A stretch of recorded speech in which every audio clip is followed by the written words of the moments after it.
விருச்சக ராசி நேயர்களே, விருச்சக ராசியில் பிறந்தவங்களுக்கு இந்த அக்டோபர் மாதம் எவ்வாறு இருக்க போகுது அதை பற்றி தான் இந்த காணொலியில் பார்த்துட்ருக்குறோம். அப்போ பொதுவாக விருச்சக ராசிக்கு அதிபதி யார்? செவ்வாய் பகவான். காலச்சக்கரத்தின் 8வது ராசி தான் விருச்சக ராசி. அப்போ விருச்சக ராசிக்கு அதிபதி யாருன்னா செவ்வாய் பகவான். இப்போ உங்கள் ராசிக்கு அதிபதி செவ்வாய் பகவான் 12ஆம் இடத்துல இருக்கிறார். அப்போ 12ஆம் இடத்துல வரக்கூடிய செவ்வாய் பகவான் இந்த மாதம் 27ஆம் தேதி வரைக்கும் உங்கள் ராசிக்கு 12வது வீட்டில் தான் வர்றார். 12ஆம் இடம் அப்படின்றது மறைவு ஸ்தானம். மறைவு ஸ்தானம் எடுத்துக்கலாம், விரயஸ்தானம்னு எடுத்துக்கலாம். அப்போ 12ஆம் இடத்துல வரக்கூடிய செவ்வாய் பகவான் உங்களுக்கு ஏதாவது பண்ணுவாரா அப்படின்னு பார்த்தா 100% இந்த செவ்வாய் பகவானுடைய தாக்கம் கொஞ்சம் நமக்கு வளர்ச்சி கம்மியாக தான் இருக்கும். செவ்வாய் வச்சு மட்டும்தான் நம்ம எல்லாமே முடிவு பண்ணியிருக்க முடியாது இல்லைங்களா? அப்போ உங்கள் ராசிக்கு அதிபதி செவ்வாய் பகவான் 27ஆம் தேதி தான் தன்னுடைய சொந்த ராசிக்கு உங்கள் ராசிக்கு தான் வராரு. இப்போ துலா ராசியில் தான் செவ்வாய் இருக்கிறார். அப்போ செவ்வாய் தன் சொந்த வீட்டில் இருந்து, அதாவது 12ஆம் இடத்துல இருந்து செவ்வாய் தன் சொந்த வீட்டுக்கு வரக்கூடிய காலத்தில் தான் இந்த கடன் பிரச்சனை எல்லாம் எப்படா எங்களுக்கு தீரும், எப்போதான் எனக்கு ஒரு நல்ல நேர காலம் பிறக்கும் அப்படின்னு நினைக்கிறீங்க பார்த்தீங்களா? அப்போ இந்த செவ்வாய் மட்டும் வச்சு பலன்னு சொல்லணும்னா 27ஆம் தேதிக்கு மேலே தான் உங்களுக்கு நல்லா இருக்கு. அடுத்தது பார்த்தீங்கன்னா, அதாவது 2ஆம் இடம் தனஸ்தானத்துக்கும் 5ஆம் இடம் புத்திரஸ்தானத்துக்கும் அதிபதி யாருன்னா குரு தான். ஆனால் குரு இப்போ உங்கள் ராசிக்குன்றது இப்போ பொதுவாக எத்தனாம் இடத்துல வராரு அப்படின்னா இப்போ 9ஆம் இடத்துல இருக்கிறார். இப்போ 9ஆம் இடம் அப்படின்னு சொல்லக்கூடியது பார்த்தீங்க அப்படின்னா 6, 7, 8ஆம் இடத்துல இருக்க வேண்டிய குரு பகவான் அடுத்தது இந்த மாதத்தில் குரு பகவான் பார்த்தீங்கன்னா கட்டன்றது 17ஆம் தேதி அன்னைக்கு என்ன பண்ணுறாருன்னா, அதாவது மிதுன ராசியிலிருந்து கடக ராசிக்கு அதிசாரம் ஆகிறார். சரிங்களா? அப்ப அதிசாரம் ஆகக்கூடிய இன்னைக்கு குரு பகவான் உங்களுக்கு நல்லது பண்றாருன்னு பார்த்தா நிச்சயம் நல்லது பண்ணுவார். எப்படிங்க சொல்றீங்க அப்படின்னு பார்த்தீங்கன்னா, இப்ப மிதுன ராசியிலிருந்து 5வது ராசியா துலா ராசி பார்க்கிறார், 7வது ராசியா தனுசு ராசி பார்க்கிறார், 9வது ராசியா கும்ப ராசி பார்க்கிறார். ஆனா அதே அந்த குரு பகவான் அடுத்தது என்ன பண்றாருன்னா, இந்த அக்டோபர் மாதம் அதாவது 17ஆம் தேதி மிதுனத்திலிருந்து கடக ராசிக்கு அதிசாரம் ஆகிறார். அப்ப அதிசாரம் ஆகும்போது என்ன பண்றாருன்னா, குரு பகவான் கடக ராசியிலிருந்து உங்க ராசியை 5ஆம் இடமா பார்க்கிறார். அப்ப 7ஆம் இடமா பார்த்தீங்கன்னா மகர ராசி பார்க்கிறார். 9ஆம் இடமா பார்த்தீங்க அப்படின்னா மீன ராசி தன் சொந்த வீட்டையே பார்க்கிறார். அப்ப குரு பார்வைப்பட்ட கோடி நன்மைன்னு சொல்லுவாங்க இல்லையா? அந்த மாதிரி உங்க ராசிக்கு அதிபதி செவ்வாய் பகவான் உங்களுக்கு நல்லது பண்ணணும்னா 27ஆம் தேதி வரைக்கும் நீங்க வெயிட் பண்ணணும். குரு பகவான் அதிசாரம் ஆகக்கூடிய காலகட்டம் பார்த்தா இந்த அக்டோபர் 17ஆம் தேதி அன்னைக்கு என்ன பண்றாரு அப்படின்னா கரெக்டா மிதுனத்திலிருந்து கடகத்துக்கு வர்றாரு. அப்ப அக்டோபர் 17ஆம் தேதியிலிருந்து குரு பகவான் உங்க ராசி தான் பார்க்கிறாரு. 26 நாள் பார்க்கிறார். குரு பார்வைப்படும் போது முதல்ல என்ன கொடுப்பாருன்னு கேட்டால் புத்திர செல்வத்தை தராரு. குழந்தை பாக்கியம்ன்றது 1000 காலத்து பயிர் மாதிரி.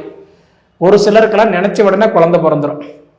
ஒரு சிலருக்கு என்னதான் பழமொழி சொல்ற மாதிரி தேனெல்லாம் பூசி தெருவெல்லாம் உருண்டனாலும் ஒற்றை மண்ணுதான் ஒட்டுன்ற மாதிரி என்னதான் ஹாஸ்பிட்டலுக்கு போனாலும் கோயிலாக போனாலும் என்னதான் வைத்தியம் பண்ணாலும் தாமதமாக இருக்கும். ஆனால் அந்த மாதிரி இருக்கக்கூடிய விருச்சக ராசிக்காரங்களுக்கு குரு பகவான் அதிசாரம் ஆகும்போது நிச்சயமா உங்களுக்கு எந்த டேட்ல இருந்து எந்த டேட்னா ஆகஸ்ட் மாதம், சரிங்களா? அதாவது அக்டோபர் மாதம். அக்டோபர் மாதத்துல இந்த அக்டோபர் மாசத்துல 17ஆம் தேதியில இருந்து நவம்பர் மாசம் 11ஆம் தேதிக்குள்ளார உங்களுக்கு புத்திர செல்வத்தை கொடுக்கிறார். திருமண தடைகள் இருந்தாலும் விலக போகுது. வாழ்க்கையில நீங்க என்னென்ன செய்ய நினைச்சு செய்ய முடியாம தள்ளி தள்ளி போனதோ அதுக்கெல்லாம் பார்த்தீங்கன்னா இந்த அக்டோபர் 17ஆம் தேதியிலிருந்து நவம்பர் மாதம் 11ஆம் தேதிக்குள்ள உங்களுக்கு சப்போர்ட் பண்றாரு. ஏன்னா குரு பகவான் அதிசாரமாகி கடகராசிக்கு உங்க ராசியை 5ஆம் பாவகத்தை பார்க்கிறார். இது உங்களுக்கு ஒரு அற்புதமான காலம், சரிங்களா? அடுத்தது பார்த்தீங்க அப்படின்னா 3-4 இடத்துக்கு அதிபதி சனி பகவான். அந்த சனி பகவான் வந்து இப்போ உட்கார்ந்துருக்கிற இடம் 5ஆம் இடத்துல உட்கார்ந்துருக்கிறார், புத்திரஸ்தானத்துல உட்கார்றார், பஞ்சம சனியா. நிறைய பேருக்கு வந்து சனி பகவான் கெட்டதை பண்றாரு சொல்லுவாங்க. அந்த சனி பகவான் கூட உங்களுக்கு நல்லதை தான் பண்றாரு. பஞ்சம சனியா, நீரு, நெருப்பு, பூமி, ஆகாயம், காற்று, இந்த பஞ்சபோத தாழ்றது யாருன்னா 5ஆம் இடம் தான் சொல்லுவாங்க. அந்த 5ஆம் இடத்துல தான் இப்ப சனி உட்கார்ந்துருக்கிறார். அதனால இன்னைக்கு என்னன்னா விருச்சிக ராசிக்காரர்களுக்கு அர்த்தாஷ்டம சனி இருந்து முடிஞ்சு போச்சு. 2025 மார்ச் 29 முடிஞ்சு போச்சு. இப்ப சனி பகவான் வக்கரத்துல வந்திருக்கிறதுனால அவரு கூட உங்களுக்கு இப்ப நல்லதுதான் பண்றாரு. சரிங்களா? இதுல 3 விஷயம் நீங்க தெளிவா பாக்குறது என்னன்னா, செவ்வாய் 27க்கு மேல நல்லது பண்றாரு, குரு பகவான் 17 தேதிக்கு மேல நல்லது பண்றாரு. அடுத்தது வந்து பார்த்தோன்னா சனி பகவான் ஆல்ரெடி உங்களுக்கு நல்லது பண்ணிட்டு தான் இருக்கிறார். சரிங்களா? அப்ப இது போக பார்த்தீங்கன்னா 7ஆம் இடம் மாங்கல்ய ஸ்தானத்துக்கும் 12ஆம் இடம் விரயஸ்தானத்துக்கும் அதிபதி யாருன்னா இன்னைக்கு சுக்கிர பகவான் உட்கார்ந்துருக்கிறார். அந்த சுக்கிரன் எங்க உட்கார்ந்துருக்கிறாரு பார்த்தா உங்களுடைய ராசிக்கு இப்ப 10ல் உட்கார்ந்துருக்கிறார். 10ல் ஒரு கிரகம் உட்காரும் போது வேலை வாய்ப்புக்கு தான் அது பிரச்சனை.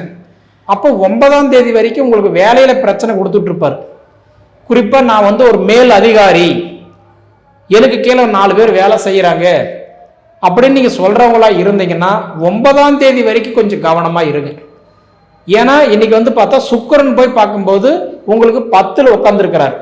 அப்போ உங்களுக்கு 10, 11, 12 அப்படிங்கும்போது உங்களுக்கு 10ஆம் இடத்துல உட்கார்ந்துருக்கக்கூடிய சுக்கிர பகவான் கண்டிப்பா உங்களுக்கு 9ஆம் தேதி வரைக்கும் கொஞ்சம் தொந்தரவு கொடுப்பாரு. அதுல கொஞ்சம் கவனமா இருங்கன்னு சொல்லுவேன். குறிப்பா பெண்களா இருந்தீங்கன்னா ரொம்ப ரொம்ப கவனமா இருங்க. சரிங்களா? அதே மாதிரி பார்த்தீங்க அப்படின்னா உங்களுக்கு 8ஆம் இடம் ஆயுள் ஸ்தானத்துக்கும் 11ஆம் இடம் லாபஸ்தானத்துக்கும் அதிபதி யாருன்னு பார்த்தீங்கன்னா அதாவது இன்னைக்கு புதன் பகவான்.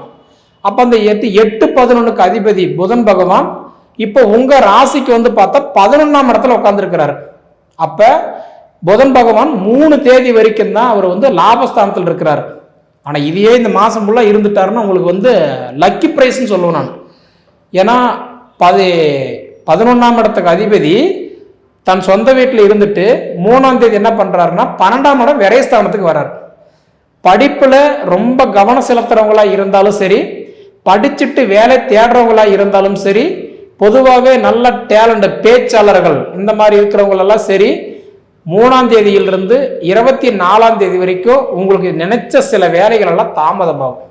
ஏன்னா லாபஸ்தானத்துக்கு அதிபதி 12ஆம் இடம் விரயஸ்தானத்தில் உட்கார்றதுனால உங்களுக்கு மைண்ட் எல்லாம் நிறைய குழப்பத்துல தான் இருக்கும். சரிங்களா? அதே அடுத்தது வந்து பார்த்தீங்க அப்படின்னா 10ஆம் இடத்துக்கு அதிபதி சூரிய பகவான். இப்ப பொதுவா சூரிய பகவான் வந்து பார்த்தீங்கன்னா உங்களுக்கு இப்ப உட்கார்ந்துருக்கிறது 11ஆம் இடம் லாபஸ்தானத்தில் உட்கார்ந்துருக்கிறார். அப்ப லாபஸ்தானத்துல உட்கார்ந்த சூரிய பகவான் 18ஆம் தேதி வரைக்கும் லாபஸ்தானத்துல தான் இருக்கிறார். 18ஆம் தேதிக்கு மேலதான் அவரும் 12ஆம் இடம் விரயஸ்தானத்துக்கு வராரு. அதனால பாத்தீங்கன்னா இந்த கூட்டு தொழில் பண்றவங்க, மற்றவங்களுக்கு உதவி செய்ய போனவங்க, இதெல்லாம் உபத்திரையும் தேடிட்டு வந்திருப்பீங்க. நான் ஜாமீன் எழுத்து போட்டேங்க, 10 ரூபா வந்து அவங்க கட்டல, நான் தான் கட்டினேன், கட்டிக்கிட்டு இருக்கிறேன். தொழில் தொடங்கினேன், பார்ட்னர்ஷிப்பில் நஷ்டமாயிடுச்சு, சங்கடமாயிடுச்சு, பகையாயிடுச்சு, இந்த மாதிரிலாம் சொல்லக்கூடிய வாய்ப்பு. ஏன்னா உங்களுக்கு நான் சொல்றது கிட்டத்தட்ட இந்த அக்டோபர் மாதம் 18லிருந்து 31 தேதி வரைக்கும் அந்த 13 நாள் கூட்டு தொழில் பண்றவங்க கொஞ்சம் கவனமா இருங்க. அதனால எப்படி பார்த்தாலும் விருச்சக ராசிக்கு எனக்கு தெரிஞ்சு சாதகமா இருக்கிறது இந்த மாசம் என்னன்னா குரு அதிசாரம் ஆகி உங்க ராசி பார்க்கறது ரொம்ப ரொம்ப ரொம்ப ரொம்ப ஒரு முக்கியமான ஒரு பலத்தை சேர்த்து கொடுக்குறாரு. குரு தான் எல்லாமே தெரியுமில்ல. குரு பார்த்தா கோடி நன்மைன்னு சொல்லுவாங்க இல்லையா? பூர்வீக இடம் பிரச்சனை இருந்தா தீர்றதுக்கு வாய்ப்பு உண்டு, கணவன் மனைவி பிரிஞ்சிருந்தா சேர்ந்து வாழ்றதுக்கு வாய்ப்பு உண்டு. அதே மாதிரி சந்தோஷம் இல்லாத குழப்பத்துல இருந்தீங்கன்னா அந்த குழப்பமெல்லாம் தீர்றதுக்கு ஒரு வாய்ப்பு உண்டு. இதுக்கு முன்னாடி உங்க ஜாதகத்தை ஒரு தடவை பார்த்துக்கோங்க. இந்த பொது பலன்கள் இருக்கிற மாதிரி எனக்கு ஜாதகத்துல எனக்கு நல்லது நடக்குமா அப்படின்றத ஒரு தடவை நீங்க பார்த்துக்கிறது நிச்சயமா நல்லது. சரிங்களா? சரி நேயர்களே, உங்க பொன்னான நேரத்தை ஒதுக்கி இவ்வளவு நேரம் என்னோட காணொலியை நீங்க முழுமையா பார்த்ததுக்கு மனசுல இருந்து கேட்டுக்கிறேன். நன்றிங்க.